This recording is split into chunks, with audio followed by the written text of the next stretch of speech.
Hello, and thank you for joining me today. So today we're going to work on the barbecue invitation kit. This is how it's going to look when you get it in the mail. So I'm going to show you how to color it. It's just very simple. You're going to need just a few of your own materials.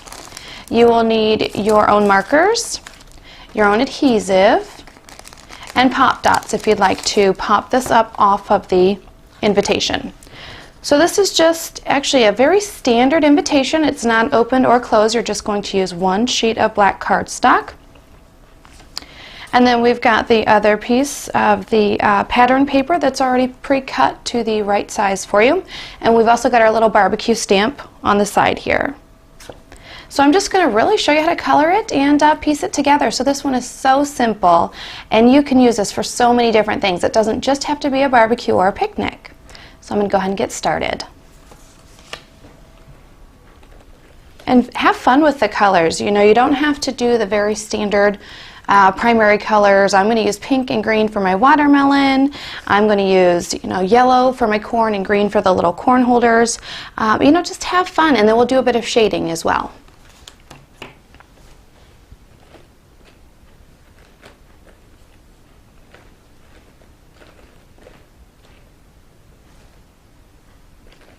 Okay, so I want some bright green for my watermelon, and I'll show you here. This is the finished product. That's what it's going to look like when we're all done. So we use two different shades of green and then the pink for the watermelon.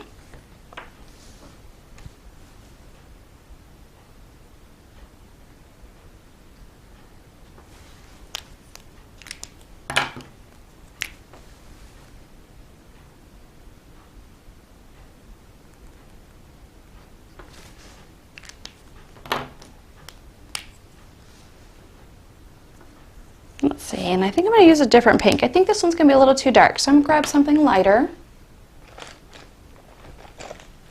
There we go. Let's try this color here.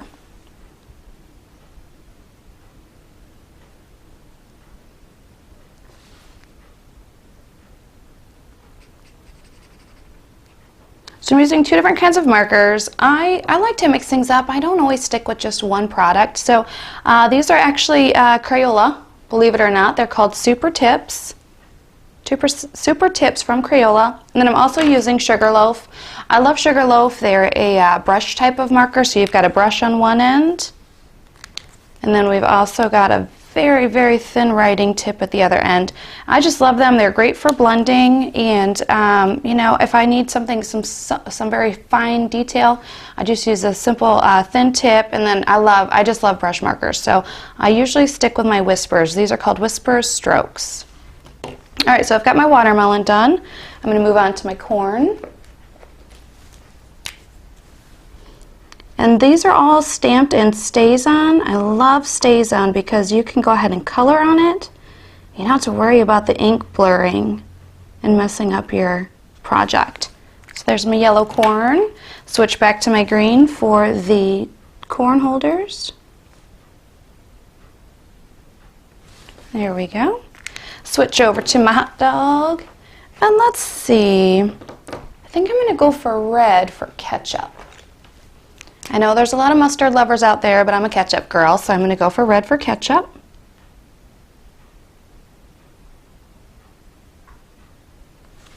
And then we need a golden yellow bun. Let's see what I got in my bag of tricks here. Oh, that would be pink. There we go. I'm going to go for this color here. Nice.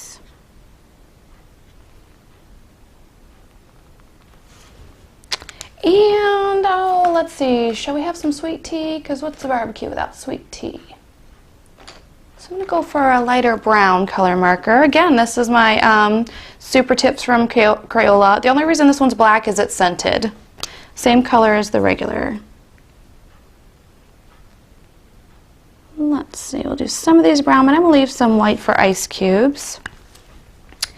And you can't have sweet tea without a lemon. So I'm going to color this little bit right in here. I'm going to color that as a lemon. There we go. And then remember earlier I said we're going to do a bit of shading. So I'm going to come in here with a lighter brown color, and I'm going to shade my napkin just right at the very tip here, and shade that down. Bring that down here to this little side and a little on the corner. And I'm also going to shade underneath my little ant here. I just like a little bit of color there. Okay, so our invitation is almost colored. I am going to do some lines across the front here. And again, I'm going to grab my whispers because I want that very, very slim tip. And I love to cheat on my projects. I'm not a perfectionist. I like things that are perfectly imperfect, as you will find out.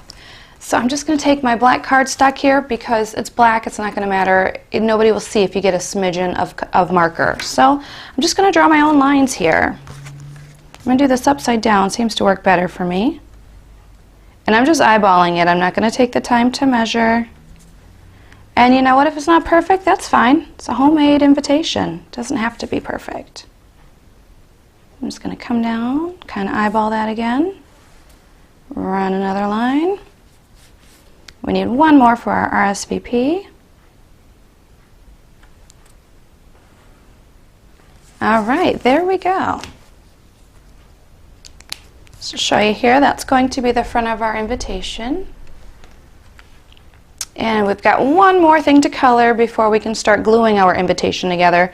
This one's, the way that it was stamped, I kind of got half the work done for you, so you'll have to color just this small little portion in red.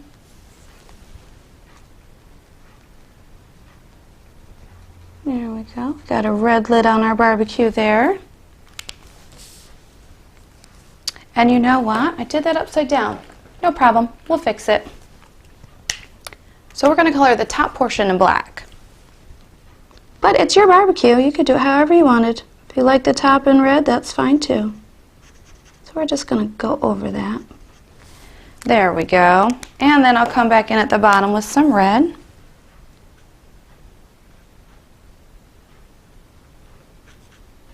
Much better.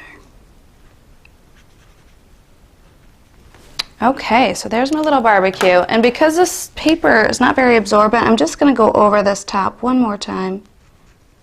And if you don't like how dark it is, if it's not dark enough for you, you can take a Sharpie. That'll get it nice and dark. Okay, so now we've got the front of our card done. And we're just going to adhere the barbecue invitation portion to the background. Now, I myself love score tape. I don't go anywhere without my score tape. This stuff is phenomenal. Works on everything, and it's a nice permanent bond. So if somebody decides they want to keep this little card you've made them, or maybe a future project you're going to make, you can use this product knowing that it is not going to end up falling off. I have had cards that I've made in the past, and I pull them out to look at them, and something or the whole front comes off because I've used the wrong kind of adhesive. So I absolutely love score tape. I always have this on hand. And you can buy it in different widths, which is really nice. Okay, so I've got my score tape on there. Just going to pull these little pieces off.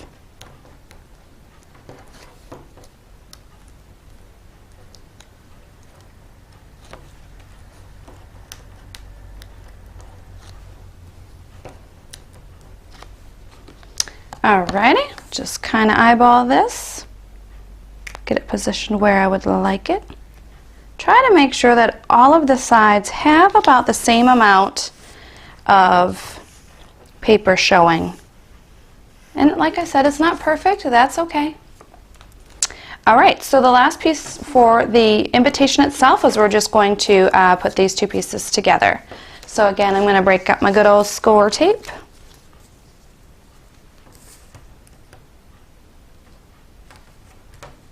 I love score tape because some of the other brands I've tried, you actually have to get out your scissors to cut it, and then it also gets your scissors sticky, and then you've got to clean your scissors. Just kind of turns into a hassle. And score tape is nice because you just set it where you want it and tear it. Really, really nice, easy to work with. Okay, so there's that. Again, I'm going to pull the backing off the score tape.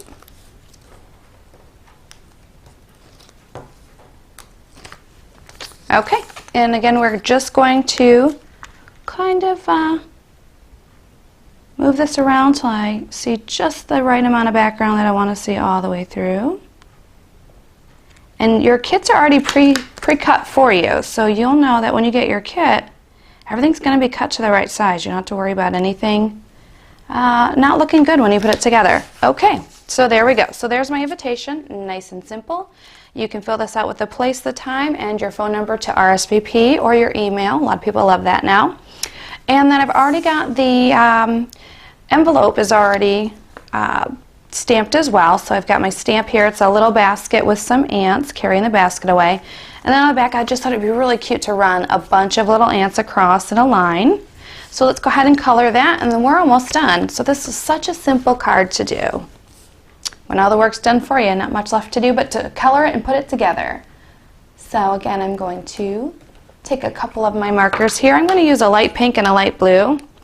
And don't feel like you have to just color something in a plain color. I love to make little patterns, do shading. So I'm going to make a little gingham pattern on this, or like a plaid pattern on the, like what would be the little napkin part. So I guess it would be the picnic blanket. So I'm just going to draw some little lines in here, and they don't have to be perfect. And I'm going to come in and do like a little crosshatch on that.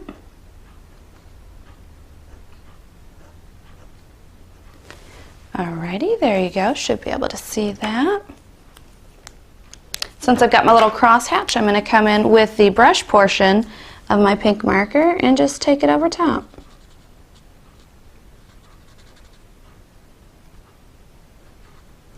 Alright, so there's that portion. And then there is a little napkin sticking out up here. I'm going to go ahead and just give that a little color like I did the one on the invitation. Not much, just a little. We're going to use that brown again too, and you'll see why. We're actually going to use it for the basket. So what I like to do is I like to take a darker color, so this is the darker brown, and even though this is already stamped with lines, I'm just going to go over those. Gives it a little more character. And the fun part is you don't have to be perfect. I know I say that a lot, but it is honestly what makes a good card a good card. Anybody can go to the store and buy a perfect card and overpay, I might add, for something that 10 billion other people have. This is going to be something you made just for that special person, which is even nicer. Okay, so we're going to come back with that lighter brown color and color the whole basket. And I may even do that top brown. We'll see how I feel when it's done. And you'll see as you're coloring this lighter brown on top of the darker brown, it's going to blend in for you, and it's going to look really cute. Okay, how did I do my first one? And of course I'm not sure where I put that, so you know what, I think I'm going to go ahead and just do brown. It'll look cute on top there. It'll finish it off nicely.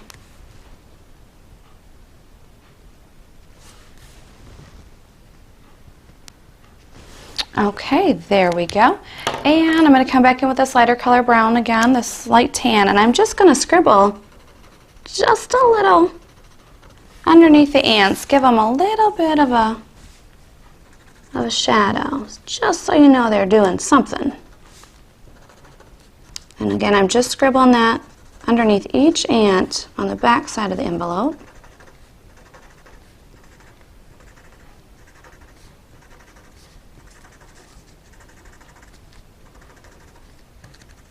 Okay, there we go.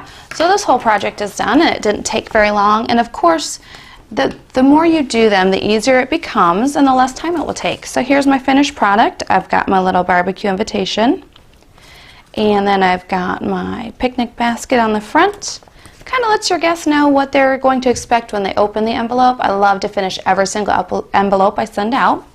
And then here are the ants along the back. So I hope you like this little project, and if you got your kit, this is just another simple way to show you how I did it. You are welcome to finish them any way that you like. So thank you so much for tuning in, and I look forward to doing another project with you again soon. Have a great day.